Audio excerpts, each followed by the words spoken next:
Yes, ni breaking news, ni amakuru yakomeje kugenda agarukwaho cyane, yitwa Kazungu Denis. Uyu yamenyekanye mu bwicanyi yaje kuba yakora hano mu gihugu cy'u Rwanda, aho yishe abantu bagera muri 15. Amakuru yari kumugenda agarukwaho nuko uyu Kazungu Denis nawe ngo yaje kuba yakwitaba Imana, aho bivuga ko rero yaje kuba yagwa imageragere. Ushobora kwibaza ese Kazungu Denis bivuga ko yaguye imageragere yaba yishwe n'iki? Ese byagenze bite kugira ngo apfe? Byose rero nibyo tuje kugira ngo tukuvire muzi ni muzingo. Uyu mugabo Kazungu Denis yamenyekanye ubwo byavuga ko rero yishe abantu, aho yakodeshaga mu mujyi wa Kigali. Akaba yarishe abantu rero bagera muri 15, aho yibasiraga cyane cyane igitsina gore aricyo yibandagaho cyane. Nk'uko rero byagiye bigarukwaho mu rubanza rw'uyu mugabo Kazungu Denis, nawe nk'uko yabyiyemereraga, ngo yafataga umuntu akamubwira ko amuzi cyangwa se akaba yafata kontakite ye, bikarangira bamenyanye cyane cyane igitsina gore. Birumvikana ku gitsina gore nta kindi yagerageza kubereka ko akunze umuntu, cyangwa se yagerageza kwereka umwe muri bo ko amukunze, bikarangira rero amukuruye mpaka amubwiye akajya kumusura aho yari acumbitse cyangwa se aho yakodeshaga hano mu mujyi wa Kigali nk'uko mwabikurikiranye. Wageraga mu rugo iwe rero ngo agahita akwica, cyangwa se agahita abanza kukwambura ibintu wabaga ufite, cyane cyane nka konte y'amafaranga, yaba amafaranga ari kuri mobile money ndetse na konte zawe zo kuri banki. Ibyo nibyo byibanze yabanzaga kuba yakwambura, ubundi akakuzirika. Yarangiza rero akakwica. Mu rugo iwe aho yaratuye habonetse icyobo nk'uko mwabikurikiranye. Kino cyobo rero kikaba cyarabonetsemo imirambo y'abantu bagera muri 13 gutyo. Bivugwa ko rero uyu Kazungu Denis ari we wabicaga. Abantu benshi rero bakimara kumva iby'urupfu rwa Kazungu Denis bishimiye, bamwe bagiye bishima bavuga bati aho yashyize abandi nawe najyeyo. Ni ibintu bisa naho byashimishije abaje kubyumva, cyane cyane abumvise iby'urupfu rwe. Nibyo rero tuje kugira ngo tukuvire muzi ni muzingo. Uyu Kazungu Denis mwifatwa rye nk'uko byagiye bigarukwaho, ngo niwe waje kujya kuri polisi, ngo rero agaragaza ko yishe abantu ndetse abataba mu cyobo yacukuye aho yakodeshaga mu mujyi wa Kigali. Ari naho rero polisi yahise ivuga iti se ibi bintu birashoboka ko byabaho? Nabo bari banze gusa naho babyemera, avuga ati ntabwo umuntu yaba yarisha abantu ngo aze yirege. Ariko nanone kugira ngo agere kuri polisi turimo turabanyuramo muri make uko byagenze mpaka kugeza afunzwe, ndetse no kugeza ubu ngubu bivugwa ko yaba yaje kuba yakwitaba Imana, ndetse turi buze no kuza kubabwira icyo Kazungu Denis yaje kuba yazira. Uyu mugabo Kazungu Denis akigera kuri sitasiyo ya polisi, ariko nubwo yaje kuba yagera kuri sitasiyo ya polisi muri kino gihe ubwo yafatwaga, ngo yari yarezwe na nyirinzu arimo aramusohora mu nzu kubera ko ngo ntabwo yamwishyuraga. Nibwo rero ngo yabonye ko bitazakunda, byanga bikunda bizamenyekana abantu yishe akabataba mu cyobo yaracukuye mu gikoni cyaho yakodeshaga, abona bizamenyekana. Nibwo rero ngo yahise ajya kuri polisi. Ahageze arirega avuga ko hari abantu yishe.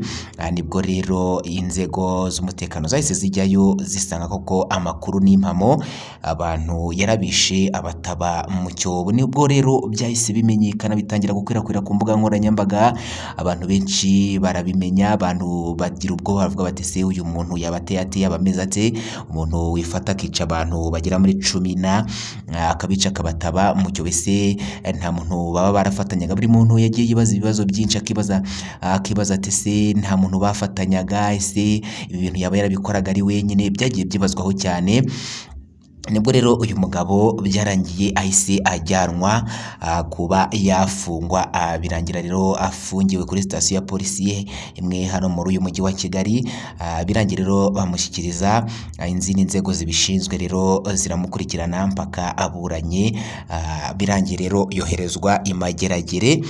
Imageragere rero yaje gukatirwa igifungo cya burundu, nk'uko byagiye bitangazwa mu binyamakuru bitandukanye, aho rero yari amazemo hafi igihe kingana, niba ntibeshye yaba ari nk'imyaka 3 yaba amazemo, cyangwa se imyaka 2 hafi aho ngaho, ntabwo nibuka neza.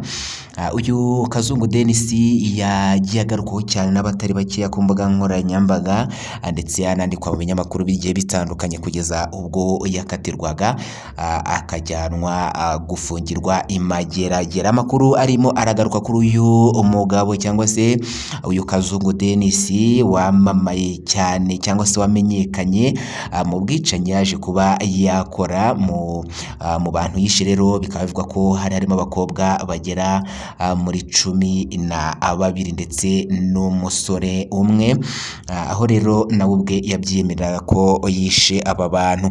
Kazungu Denis rero biravugwa ko yaje kuba yakwitaba Imana aguye muri gereza aho yari afungiye. Ushobora kwibaza ese Kazungu Denis yaba yitabye Imana mu buhe buryo? Ese yapfuye bigenze bite? Nibyo tuje rero kugira ngo tukuvire muzi n'umuzingo, ubundi uze gusobanukirwa neza iby'uru rupfu rwashimishije abantu benshi rwa Kazungu Denis wishe abantu hano mu gihugu cy'u Rwanda abagera muri 13 bose. Mbere yuko rero tubigarukaho ku buryo burambuye ngo tugusobanurire neza ikishe cyangwa se icyo Kazungu Denis yaje kuba yazira, reka tuguhe yambu tunagusuhuze aho uherereye hose, waba uri mu Rwanda cyangwa se uranze y'u Rwanda, aho dukurikiranira uherereye hose, reka tuguhe yambu tukwifurize gukomeza kugira ibihe byiza. Niba ari mu masaha ya nijoro, reka tukwifurize kugira ibitutsi byiza. Niba ari no mu gitondo, reka tugusuhuze. Twe rero bigeze mu masaha nimugoroba, bari mu gihugu cy'u Rwanda, reka namwe tubahe yambu tubasuhuze, tubifurize gukomeza kumererwa neza cyane.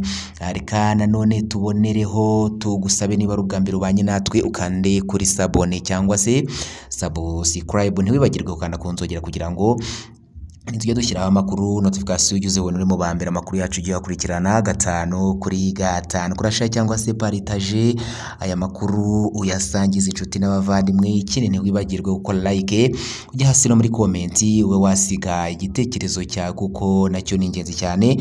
Ibyiza ubishime, ni bibi nabyo bineye kugira ngo tubone uburyo dukosora, tujye tukugezaho amakuru acukumburanwa ubuhanga, amakuru acukumburanwa ubushishozi, ndetse amakuru yizewe cyane. Reka twigarukire rero kuri iyi nkuru yakomeje kugenda igarukaho cyane ku mbuga nkoranyambaga ndetse no mu binyamakuru bitandukanye, igenda ishimisha abatari bakeya, cyane cyane abaje kumenya iby'uru rupfu rwa Kazungu Denis. Biri gukomeza kugenda bigarukaho ko yaje kuba yakwitaba Imana. Biravugwa ko rero Kazungu Denis yaje kwiyahurira muri gereza ya Mageragere, aho bivugwa ko ngo yaje kuba yanywa imiti. Iyi miti rero imwe bakoresha bica udusimba two mu myaka, ngo niwo muti rero yaje kuba yanywa, birangira aje kuba yahasiga ubuzima.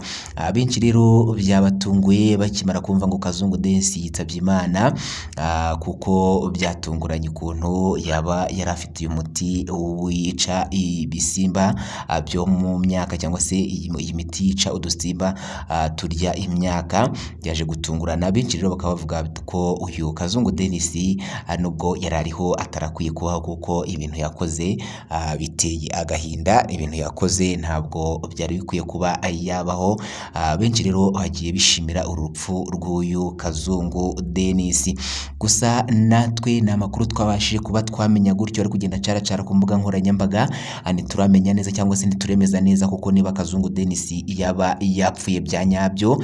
Turi gukomeza kugenda dukurikirana aya makuru ngo tumenye neza koko niba uyu Kazungu Denis yaba yaje kuba yakwitaba Imana. Mu makuru nanone tuje kumenya ubwo twakoraga iyi nkuru hari umuntu utubwiye ko Kazungu Denis nubwo biri guhwiswa ko yaba yaje kwitaba Imana ariko bishoboka ko atapfuye ahubwo ngo ashobora kuba yanyweye uyu muti ariko ngo akaba yahise ajya kuvuzwa cyangwa se akaba ari mu bitaro. Turagenda rero dukurikirana aya makuru tumenye neza niba koko Kazungu Denis yaba yaje kwitaba Imana, dore ko ari ibintu bikomeje kugenda byishimirwa n'abatari bakiya kuko uyu Kazungu Denis ni umugome mubi cyane wahekuye u Rwanda yica abanyarwanda bagera muri 13 bose abataba mu cyobo cyaho yakodeshaga.